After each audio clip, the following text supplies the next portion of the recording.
afterwards for anyone who missed today.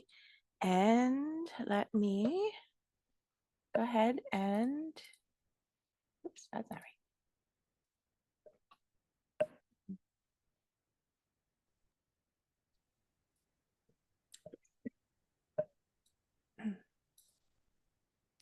Technology. It's always my fun thing. I don't have Ashley to run right down and help me. Okay, I think I got this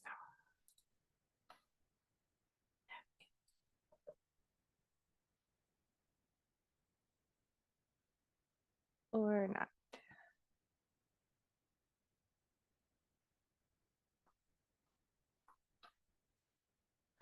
Yes, right, Anna. Gotta love technology. Hi, Selena. Good to see you. Hi, Evangeline. I really am going to figure this out. Don't you all worry. I know you're all sitting there like in anticipation of what the heck is she even going to talk about today? The anticipation is building.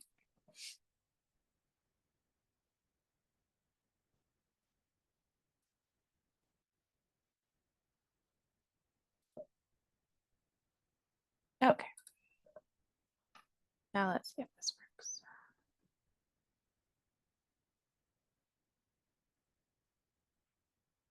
Look, we're already learning about different clubs. Even better.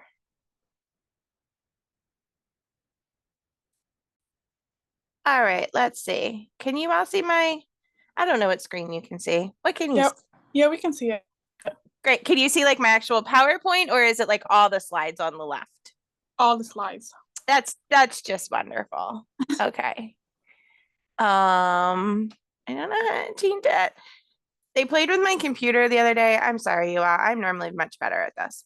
Um, and now everything is different, which is weird. I don't know if you all ever experienced that. Oh, wait, here. Let's try this. How's that? Is that the whole screen? Yep. All right, I did it. Fantastic. Okay. All right. So today's topic is authentic leadership. So when, I think about authentic leadership and I think about leadership in general, there are many different types and styles of leadership. And I think we, as different individuals, can experience different leadership styles depending upon what situations we're in. We can also be different leaders depending upon which situation we are in at that time, right? So when I looked it up, I like this one phrase that said leading with integrity and purpose. So I want to dive more into that today of what the heck does that mean. But first of all, I was hoping you all could take a minute and in the chat, or you can unmute yourself. It does not matter to me.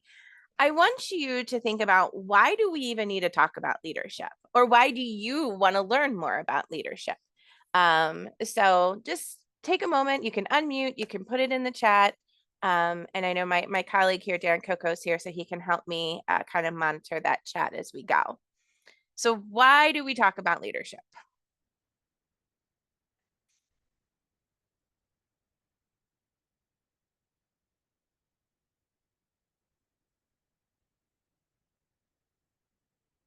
Yeah, Max, we are all future leaders. Yes, absolutely. Absolutely. Hakeem said, I want to, sorry, it scrolled on me. I personally want to learn more about leadership because I'm super new to being a leader of anything. Absolutely. So sometimes we just don't even know we are leaders, right? Or we get thrown into a position of being a leader and we're like, well, what do we do with that, right? Benedict said, despite being a leader, people often just wing or lack the qualities or attributes of being a leader, but still have potential to be so. Sure. So sometimes we got to pull it out of people, right? Like we got to be like, you have this in you. Ash says providing knowledgeable directions and skills to everyone who wants to learn how to become a great leader. Yes, absolutely. To learn how we could speak to others or communicate more efficiently to people. I love that word, efficiently, right? Yes, absolutely. These are all great reasons as to why we talk about leadership. And they're essential. Absolutely. Thanks, Ash. Yes, they're essential to all organizations. and particularly, like, I want you to think about yourself as a leader for a minute, because you might be a leader and you might not even realize it. You might be a leader within your family. You might be a leader within your household. You might be a leader at work. You might be a leader in your classroom. If you think about group projects or different things that are going on, sometimes people just don't even realize that they take on a leadership role. All right. Yes, Taryn, a leadership position can and will come to everyone at some point in time. I agree, whether we want it or not, right? And Juliet, yes, leadership gives direction. So I love all of that. Thank you all so much. And there's going to be more opportunities for you all to talk and help me out. So another one. So I want you to think about a leader that you admire. And I want you to think about 3 characteristics of that leader. And if you could just put them, just the 3 characteristics, you don't have to tell us who the leader is. I just want to know what those 3 characteristics are. So if you can use the chat and go ahead and put 3 characteristics of a leader that you admire. And I'll give you a couple moments to do that.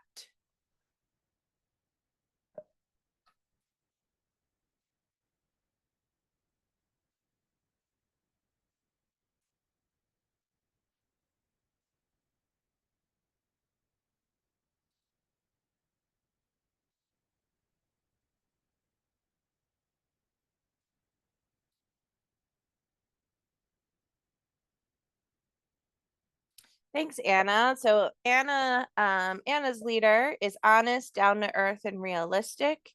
Leba's has honesty, communication, determination. There's kindness, relatability, realistic, genuineness, assertiveness, and kindness. There's good communication. They have an open mind. They're realistic. Same beliefs as you, whether it's religion or not, passionate about their goals, honesty, good public speaking, they engage people, they're determined. I love all of this. They're kind, communicative, determined. There's many similarities in the words that we're saying here, right? And I absolutely, I love that. And I'll just wait a few more minutes if anyone else wants to add anything to that. But the reason why I ask you this is because when I look at authentic leadership, the word authentic is interesting, right? It's one of those words of, well, what makes them authentic, right? And as we go through this a little bit more and we talk a little bit more about this, you're going to see a lot of those characteristics that you all just put in that chat for us is what makes them authentic, right? They respect you. They communicate with you. They're kind to you. They encourage you, right? They're honest. They're open-minded. They're realistic. That's what makes them authentic. And so a lot of times, and if you ever want to learn more about theory, I'll be glad to bore you to death about different leadership styles and theories and stuff like that. But this is one of the newest leadership styles that were out there because so many times people have said, well, aren't all leaders authentic? And they decided, no, not all leaders are authentic, unfortunately. So let's dive in. I'm going to stop, chatting here. So what is authentic leadership? So thank you all so much and keep those coming in. I would love to continue to see them. So authentic leadership involves being genuine, transparent, and ethical. Okay, so some key traits of that, and I bolded some of these and put them in different colors for you so you could see, is self-awareness. So the leader is self-aware. They have relational transparency. They balance processing and they internalize moral perspective. Now that is like a huge thing, right? So we got to break that down a little bit because that's just, to me, that's like, woo, okay, that they're like all the way up here on a pedestal for me, right? But at the same time, we need to think about why authentic leadership matters. Okay, so I touched on this a little bit already, but when you work or you're with somebody who is an authentic leader, the people that are within that group tend to trust that leader more because they know that they're being authentic, for lack of a better word to use. There's also more collaboration because everyone feels like they're part of that team. It promotes a very positive and inclusive culture. Everyone feels welcomed. Everyone feels like what they're doing is making the difference. And it encourages innovation and creativity, which is another thing, right? Like you don't want to sit around a table and you'd be like, all right, what are some ideas that we have for something? And there's silence, right? An authentic leader will be able to help manage those different things that are coming in. All right, so let's break this down a little bit because that got a little much. So, self-awareness. Let's talk about an authentic leader who has self-awareness. So, an authentic leader is going to understand strengths and weaknesses and values. So, I do a whole nother session on values, and that's not what today is all about. But I do challenge you all to think about what are your values and what are your core values, right? And sometimes when we look at our values and we look at the organizations that we're a part of, we have to see if those values align with each other, right? Because if the values don't align, sometimes that makes it feel a little murky and a little yucky at times. So, authentic leaders understand people's values. They understand the values of that organization, along with strengths and weaknesses of the organization and the folks who are a part of it. They also have a reflective practice of self awareness, right? And so they're able to say, you know what, right now, I'm feeling like I'm not communicating as effectively as I need to communicate. So let's take that step back and let's try it again, right? So let's think also about relational transparencies, being open and honest. So many of you in the comments today put that the leader that you admire was honest, trustworthy, right? That is huge to be honest and trustworthy. And an authentic leader is going to be that way in all of their transactions, their interactions, not their transactions. They're not like giving money to people. What that also does is it builds trust. When you have trust with people, people are going to want to continue to be part of that organization or part of that group within you. And that gives it consistency. And you're also being transparent, right? Like, I'm going to be honest with you all. If you're working with me with a club or organization, and you say to me, Chrissy, we want to spend $2,000 on an event, I'm going to come back to you and say, let's have a conversation about that, right? So being very transparent, and we can't do that. We need to be upfront and honest. Okay. And I just use I because I think I consider myself an authentic leader. So as we're going through, if you think you're an authentic leader too, let me know so we can share in that. Balanced processing. So the other part about being an authentic leader is you want to understand where everybody's coming from before making a decision, right? So you're not making a decision, just you in your little bubble and your little, like I'm going to do this and I'm going to make this happen, right? You want to hear from everyone. You want to hear from your group. You want to hear from everyone who's involved, their perspective. You also want to get feedback. And sometimes people shy away from feedback, right? Because why do we want to hear about things that maybe we didn't do so well, or maybe that our club or organization didn't do so well? The reason we want to do that is because we want to be better. All right. So it's a total difference to take all right, tell me what bad versus why don't we all talk about what we could do in the future if we wanted to do this event again and we wanted to make it better? Or if we wanted to tell our future selves or the future people, right, who are part of our organization, what to do to make it better, what would we say? Then it takes the personal out, right? But you need to be able to encourage that feedback and that constructive criticism. The other thing too, I already talked a little bit about this, is your core values and your ethics, right? So the things that you hold near and dear to you and the things that drive you in your life.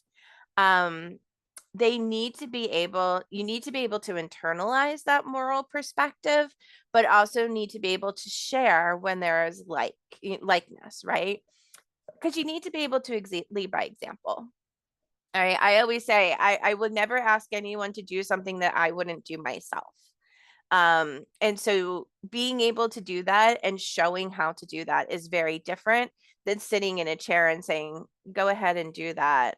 I'm beneath that, right? Where that's just something that doesn't show an authentic leader.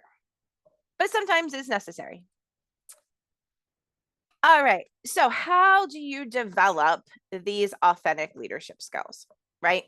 So there are things that you can do. There's definitely journaling. I don't know how many of you like to journal, or even if it's like a voice dictation journaling, or actually writing it down or typing it out, whatever you like to do. But I think it's really good to take that step back and do some self-reflection. Like, how did I handle that situation? How am I handling being in this group with these students or these folks that I'm with, my friends, my family, whomever that is?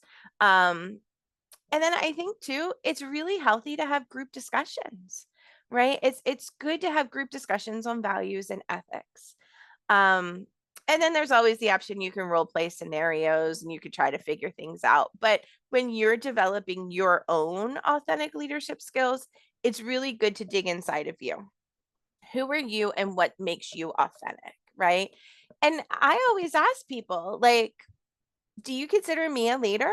And if you do, what kind of leader do you see me as? Because then that gives me some feedback about how I might be coming across, right? All right. So I want to play a little video for you. Some of you might have seen this before. But this is when you can be a leader and not even realize an impact that you can make on someone's life. So this is called a lollipop moment. Has anyone ever seen this video before? Oh, okay. Some of you have. Okay, good. And some of you have. All right. So we're just going to go ahead and watch this and we'll talk about it. Even though our plan evolved here and there, your vision never changed. Can you all hear that? You're my first financial advisor. Do you want to see my budget spreadsheet? I want to see your vision board. Yes, no. Northwestern Mutual, a better way to money.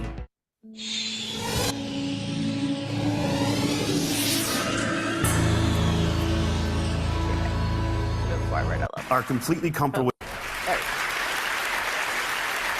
How many of you are completely comfortable with calling yourselves a leader? See, I've asked that question all the way across the country, and everywhere I ask it, no matter where, there's always a huge portion of the audience that won't put up their hand.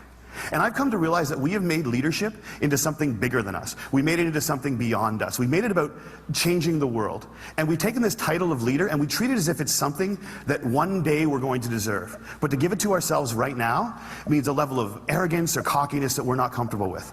And I worry sometimes that we spend so much time celebrating amazing things that hardly anybody can do, that we've convinced ourselves that those are the only things we're celebrating. And we start to devalue the things that we can do every day. And we start to take moments where we truly are a leader, and we don't let ourselves take credit for it, and we don't let ourselves feel good about it. And I've been lucky enough over the last 10 years to work with some amazing people who have helped me redefine leadership in a way that I think has made me happier. And with my short time today, I just want to share with you the one story that is probably most responsible for that redefinition. I went to a school on a little school called Mount Allison University in Sackville, New Brunswick. And on my last day there, she came up to me and she said, "I remember the first time that I met you."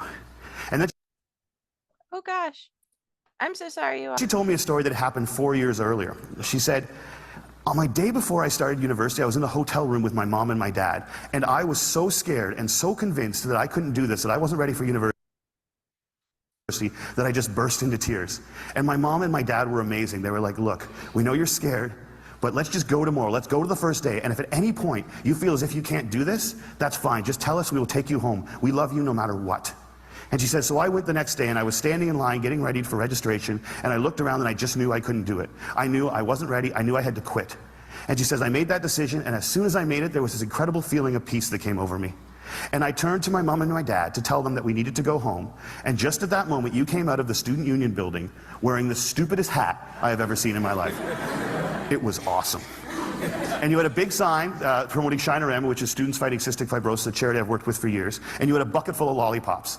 And you were walking along and you were handing the lollipops out to people in line and talking about Shinorama.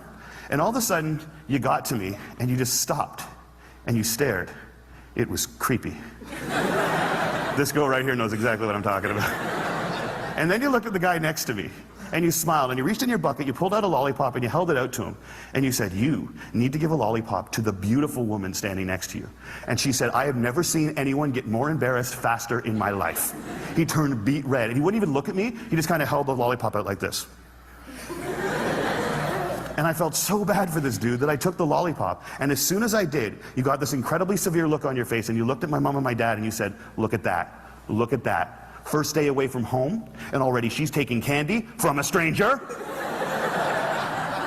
And she said everybody lost it. 20 feet in every direction, everyone started to howl.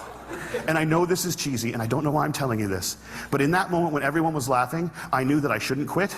I knew that I was where I was supposed to be, and I knew that I was home. And I haven't spoken to you once in the 4 years since that day, but I heard that you were leaving. And I had to come up and tell you that you've been an incredibly important person in my life, and I'm gonna miss you. Good luck. And she walks away, and I'm flattened.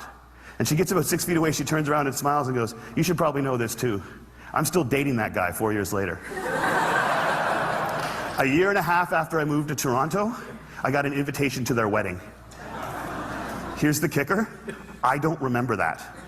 I have no recollection of that moment, and I've searched my memory banks because that is funny, and I should remember doing it, and I don't remember it. And that was such an eye-opening, transformative moment for me to think that maybe the biggest impact I'd ever had on anyone's life, a moment that had a woman walk up to a stranger 4 years later and say, "You've been an incredibly important person in my life," was a moment that I didn't even remember. How many of you guys have a lollipop moment, a moment where someone said something or did something that you feel fundamentally made your life better? All right. How many of you have told that person they did it? See, why not? We celebrate birthdays where all you have to do is not die for 365 days. And yet we let people who have made our lives better walk around without knowing it. And every single one of you has been the catalyst for a lollipop moment. You have made someone's life better by something that you said or that you did. And if you think you haven't, think about all the hands that didn't go back up when I asked that question. You're just one of the people who hasn't been told. But it is so scary to think of ourselves as that powerful. It can be frightening to think that we can matter that much to other people. Because as long as we make leadership something bigger than us, as long as we keep leadership something beyond us, as long as we make it about changing the world, we give ourselves an excuse not to expect it every day from ourselves and from each other. Marianne Williamson said, "Our greatest fear is not that we are inadequate. Our greatest fear is that we are powerful beyond measure. It is our light and not our darkness that frightens us." And my call to action today is that we need to get over that. We need to get over our fear of how extraordinarily powerful we can be in each other's lives. We need to get over it so we can move beyond it. And our little brothers and our little sisters, and one day our kids, or our kids right now, can watch us start to value the impact we can have on each other's lives more than money and power and titles and influence. We need to redefine leadership as being about lollipop moments. How many of them we create, how many of them we acknowledge, how many of them we pay forward, and how many of them we say thank you for. Because we've made leadership about changing the world, and there is no world. There's only 6 billion understandings of it. And if you change one person's understanding of it, one person's understanding of what they're capable of, one person's understanding of how much people care about them, one person's understanding of how powerful an agent for change they can be in this world, you've changed the whole thing. And if we can understand leadership like that, I think if we can redefine leadership like that, I think we can change everything. And it's a simple idea, but I don't think it's a small one. And I want to thank you all so much for letting me share it with you today. All right. Can you all hear me? My earphones went dead. Yeah, you can. Okay, Yeah, thank we you. can hear you. Thank you. Yeah, All we right. can hear you. So, what are some thoughts after watching that? Does anyone have any thoughts? He's kind of right about how frightening it can be to know that you are that impactful in other people's lives. Mm-hmm.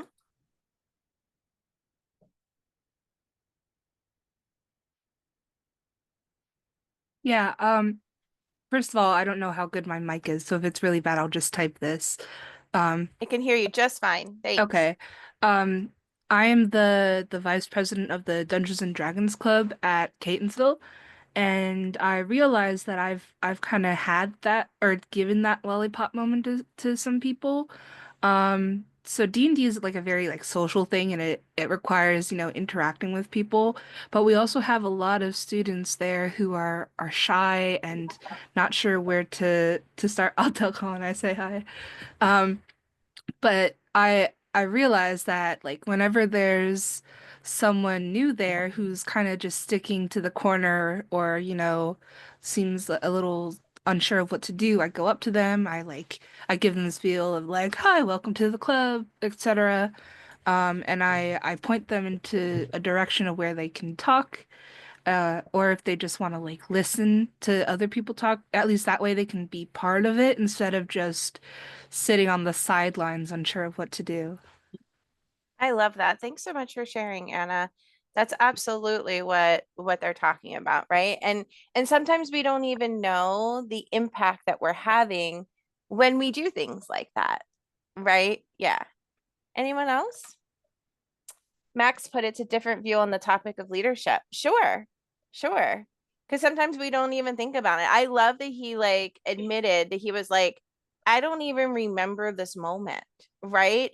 But it had such an impact on somebody that it was that substantial in their life. Yeah. Any other comments before we move forward?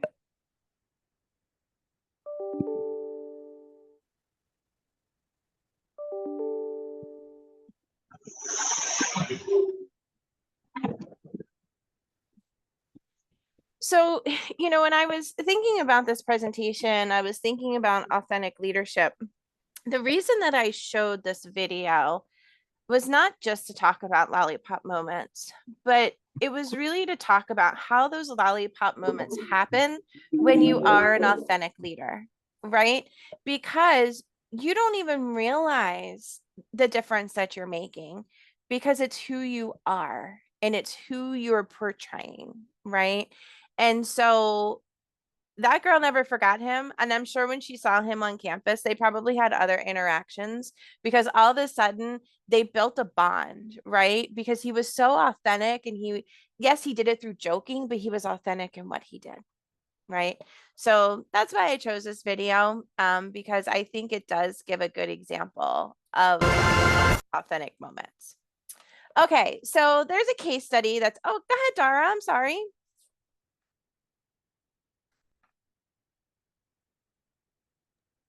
Hi, I'm sorry. So after you said that, I'm sorry, can you hear me? Yeah, go ahead. Okay, so after you said that, it kind of reminded me of when I used to work at Hopkins. Mhm. So I feel like for me, when I left, I can tell like the way my personality was in the workplace, it created a big difference when I left. I know a lot of people that I used to work with talk to me and tell me how like they miss the energy that was in the room because the people that you work with or that you socialize with does make the day better. So I know like I said, a lot of people still text me about the work and tell me how everything's different since I left because I of how I used to create a positive image or a positive persona in the workplace, if that makes sense.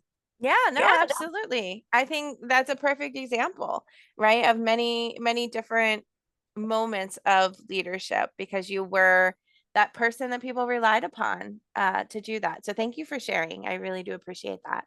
No problem. Yeah. So this case study, an authentic leader that experts believe shows truly authentic leadership is Howard Schultz. I don't know how many of you like Starbucks. I don't know how many of you have visited a Starbucks or whatever, but he was the former CEO of a Starbucks. And his leadership style was really about being committed to values and genuine concern for his employees and customers that were coming into Starbucks, right? So as you can see on here, the scenario was in 2008, Starbucks was facing a significant financial challenge due to the economic downturn that was happening.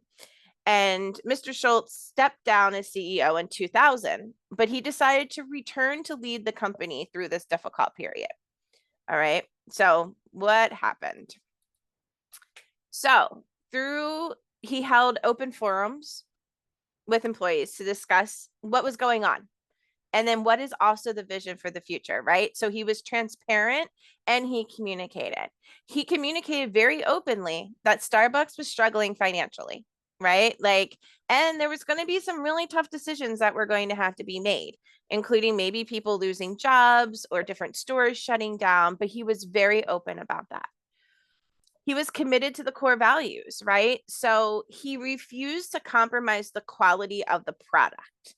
He said, no matter what we're about to do to try to fix this problem, we're not going to lower our standards here. And he also maintained the commitment to ethical sourcing and sustainability, reinforcing the brand's core values, right? So again, I don't know how much you all know about Starbucks, but we're continuing to learn together.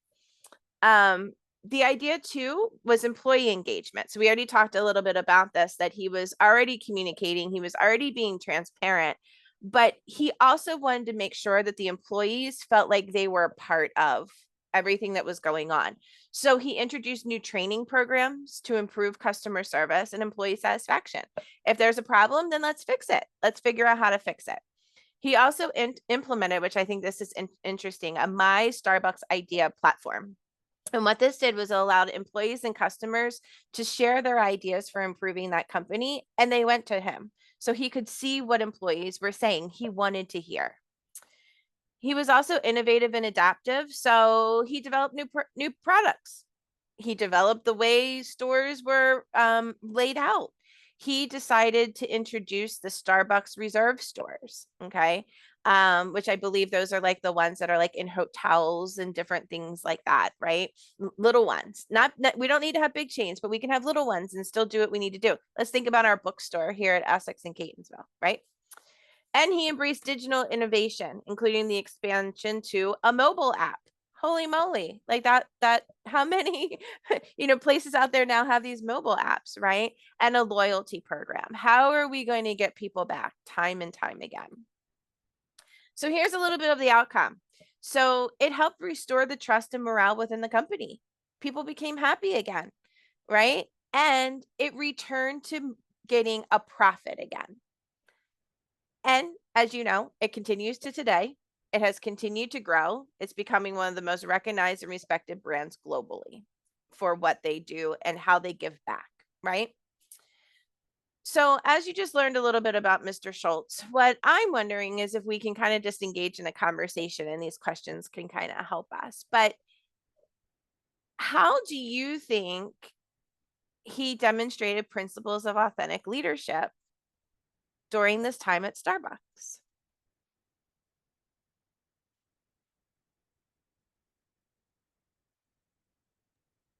Well, first off, he stayed true to his values, and that was pretty authentic. He didn't change or he didn't sacrifice his values for the sake of the company. Correct. His values or the company's values, right? Like he didn't let either of them falter into what was happening. Yeah. Max, yes, coming out of retirement shows his love for the company, right? He was like, okay, I know this company inside and out. I'm going to come in and try to help, right? I mean, he didn't claim he had all the answers, but he wanted to fix the problem. Oh, Taryn, yes, allowing a space for collaboration and discussion. Yes, 1000%. Okay. So as he was doing that, what challenges do you think he faced?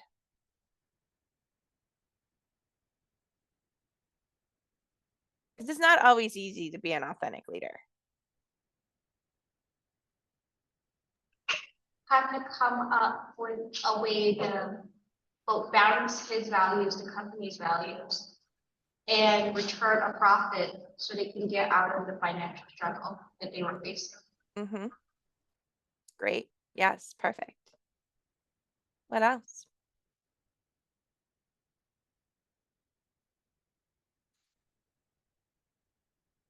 Shareholders wanting to make profit regardless, even if it goes against standards, right? Going against those values and morals, right, of the company. I also think too that he was probably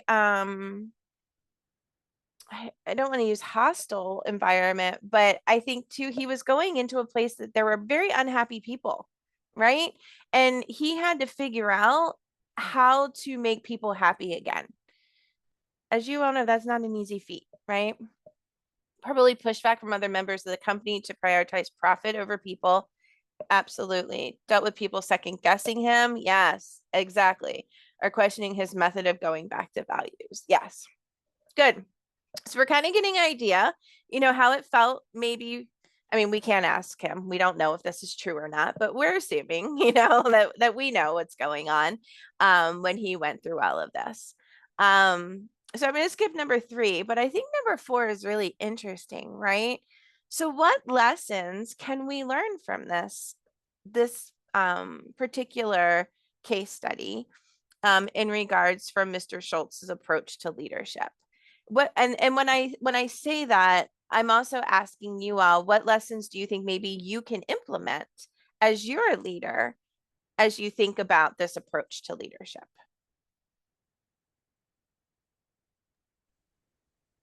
Valuing, more specifically as like a club leader, valuing the feedback from our members and making sure they have a voice and a say on what kind of things they want to see from us.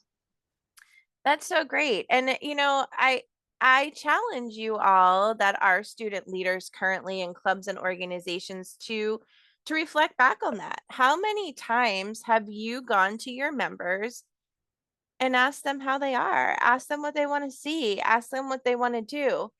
And maybe you get silence and maybe you get ideas. But if you get silence, why are you getting silence, right? Is it because that relationship building hasn't happened yet? And so then how do you fix that, right? How do you fix that? People are more willing to follow a leader that shows they care rather than someone who only says they do, right? So Dan, I'm gonna put you on the spot. What are some examples of how leaders show they care in like your opinion? By promising things and then like not delivering on them, rather than someone who doesn't even have to say that they're going to promise you stuff. They just give it to you without like holding it over your head. That's yes. Good. Thank you. Thank you. Anything else that you all can go ahead, Dara? For me, I would creating like a safe space for those on the team, if that makes sense. And assuring them that when there is a hard time, like they're able to come and talk to you instead of being overwhelmed about a certain situation that they're going through. Yeah. Yeah. Creating a safe space is so important, right? I went through the safe space training. I know that's an official title. I know we're using it more casually in that way, but I have a card, right? And my card goes up in my office to let people know that my office is a safe space for people. But just because there's a card up doesn't mean that people are going to feel safe in my space, right? I have to make them feel that way when they walk into my space. And so I love that you said that, and creating that safe space feel, right? And making sure that people know when they come there, they can be who they are. I love that. Thank you. We can have maybe 2 more people kind of share what they could take away with this with their clubs and orgs, or themselves within their clubs and orgs, sorry.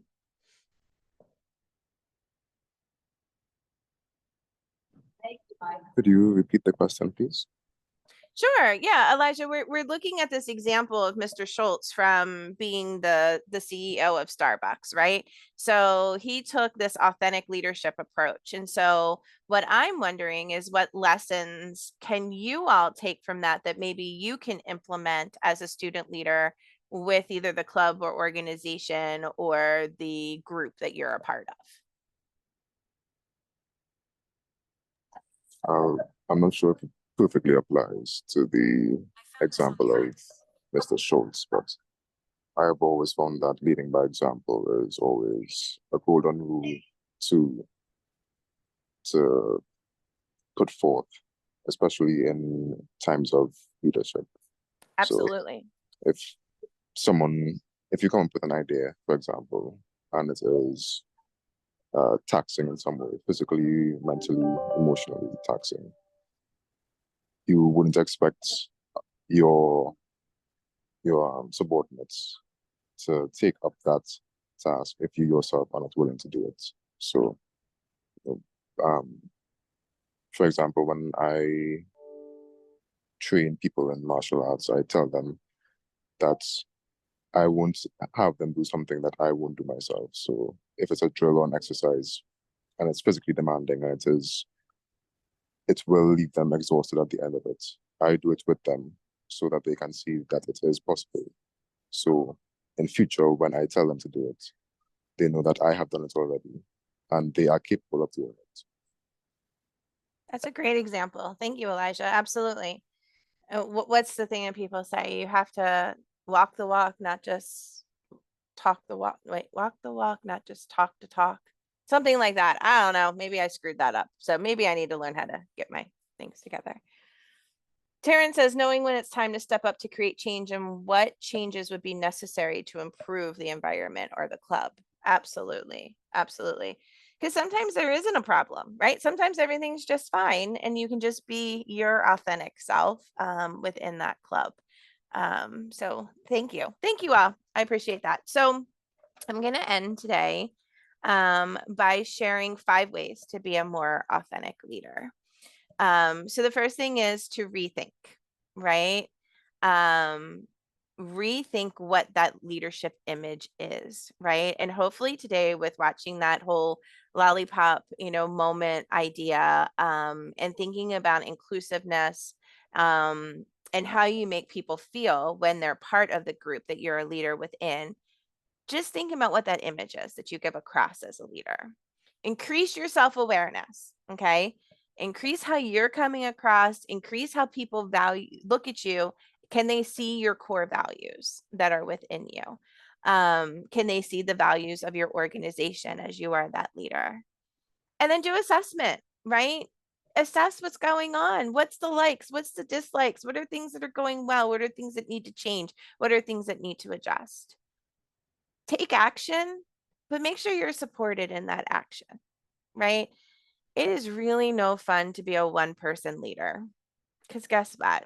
That's a different type of leader, right? And trust me, I was that person when I was a leader in college that I was like, well, if I don't do it, it's not going to get done, right? Because I didn't have trust in my group at that time. So if you're one of those leaders like I was, please let's chat. I have plenty of tricks and tips that I can give you to help you, kind of work through that. And then work on your effective communication. I work on the rule of thumb that I would rather over communicate than under communicate at any point in time, right? I'd rather people say to me, Chrissy, you've told me that 3 times versus Chrissy, I had no idea that was an expectation, right? So I want you all to think about these things as you are thinking about whether or not you want to be an authentic leader. Maybe this type of leadership isn't for you, and that's perfectly okay. But if you do want to step into that role, I challenge you to think about these things as you move into your next phase of leadership, whether that's next week, next month, next year, whenever that is. All right, so that is all for me. And I don't know if anyone has any last comments that they would like to make before we go on our way today. Mostly thank you for your time, Christy. Oh, thanks, Benedict. Appreciate it. I told you all this is my passion. I mean, I could keep you here for another few hours, but you probably don't want that. Is it okay if I